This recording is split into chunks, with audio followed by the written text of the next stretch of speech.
புதுடெல்லி December 16. 3 நாள் பயணமாக இலங்கை அதிபர் திசாநாயகா இந்தியா வந்தார்.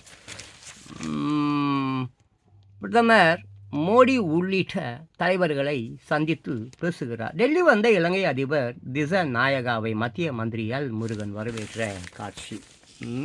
எல் முருகன் அவர்கள் வரவேற்ற காட்சி. சரி, விஷயம் என்னன்னு பார்ப்போங்களா? இலங்கை அதிபர் திசாநாயகா 3 நாள் சுற்றுப்பயணமாக நேற்று மாலை இந்தியா வந்தார். அவர் பிரதமர் மோடி உள்ளிட்ட தலைவர்களை சந்தித்து பேசுகிறார். வரவேற்பு. இலங்கையின் புதிய அதிபராக அனுராகுமார திசாநாயகா சமீபத்தில் பொறுப்பேற்றார். அவர் பொறுப்பேற்ற 2 வாரங்களில் இந்திய வெளியுறவுத்துறை மந்திரி ஜெய்சங்கர் இலங்கைக்கு சுற்றுப்பயணம் மேற்கொண்டு அவரை சந்தித்தார். அப்போது இந்தியாவுக்கு வருகை தருமாறு ஜெய்சங்கர் அவருக்கு அழைப்பு விடுத்தார். இந்த அழைப்பினை ஏற்று இலங்கை அதிபர் திசாநாயகா நேற்று மாலை இந்தியாவுக்கு வந்தார்.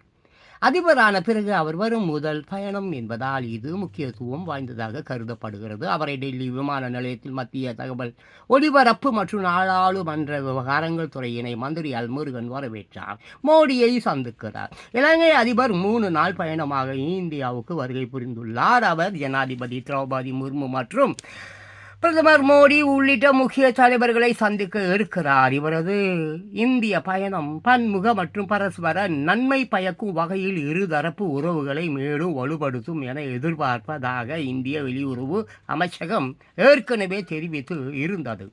இந்த பயணத்தில் இரு நாட்டு கடல்சார் பாதுகாப்பு ஒத்துழைப்பு தொடர்பான விஷயங்கள் பேசப்படும் என்று தெரிவிக்கப்பட்டு உள்ளது.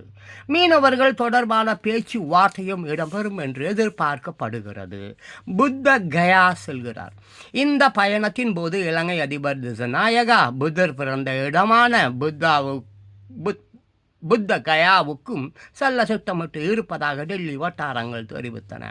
இந்தியாவுக்கும் இலங்கைக்கும் இடையே வர்த்தக முதலீடுகளை மேம்படுத்தும் நோக்கத்திலும் இலங்கை அதிபரின் பயணம் அமைந்து இருக்கிறது.